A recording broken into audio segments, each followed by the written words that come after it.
तो आज की कहानी सुनाने जा रहे हैं अधूरा प्यार।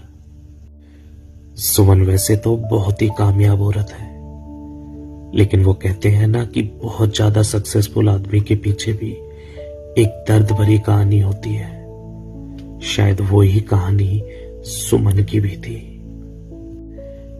अपने करियर में इतनी सक्सेसफुल होने के बाद भी वो कहीं ना कहीं खुद को अकेला महसूस करती थी, लेकिन वो अपनी इस दर्द को, अपनी इस तकलीफ को किसी के सामने जाहिर नहीं करती थी।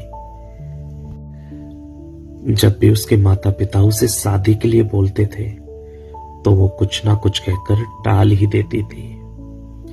शायद अमन की यादें अभी भी कहीं ना कहीं जिंदा ही थी उसकी जिंदगी में। वो अमन की यादें तो थी जिसके लिए सुमन सब कुछ छोड़कर जयपुर से मुंबई शिफ्ट हो गई थी। लेकिन ये यादें आज भी कहीं ना कहीं उसकी जिंदगी में रह ही गई है। तभी तो इतने सालों के बाद भी सुमन की जिंदगी में कोई और नहीं आया।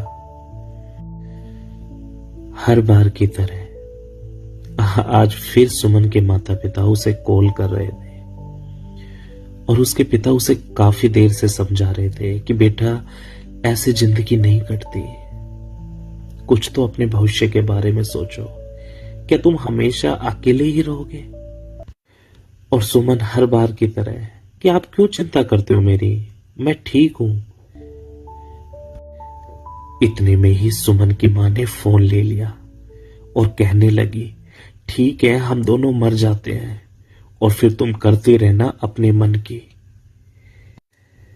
बेटा, कभी तो हमारी बात मान लिया करो। मैंने इतने रिश्ते देख रखे हैं, एक बार आके उनसे मिल तो लो। तुझे मेरी कसम है, सुमन एक बार घर आकर उनसे मिल ले। और इस बार सुमन अपनी मां की बात को टाल ना सकी और कहती है, ठीक है मां, आती हूं मैं, लेकिन ये आखिरी बार होगा मां। उसके बाद मुझ पे दोबारा प्रेशर मत बनाना। उसकी मां कहती है, ठीक है बेटा, तू आ तो सही। एक हफ्ते के बाद सुमन मुंबई से जयपुर रवाना होने के लिए स्टेशन पर आ गई। वैसे तो सुमन चाहती तो फ्लाइट से भी जा सकती थी, लेकिन वो ट्रेन से जाना ही प्रेफर कर रही थी, क्योंकि उसे जल्दी नहीं थी घर जाने की। जैसे जैसे वो कदम बढ़ा रही थी, वैसे वैसे अमन की यादें ताजा होती जा रही थी, जिन्हें वो भूल जाना चाहती थी। इतने में ही ट्रेन आ जाती है। सुमन जाकर अपनी सीट पर बैठती है और सामने देखती है कि एक 30 से 35 साल की औरत बैठी हुई है। हल्के लाल रंग का सूट, जोड़े में कसे हुए बाल, 2 बड़े से बैग और हाथ में बच्चा लिए हुए बैठी है। सुमन को ऐसा लग रहा था कि उसने इस औरत को कहीं तो देखा है, लेकिन उसे याद ही नहीं आ रहा था कि औरत कौन है और वो इससे कहां मिली थी।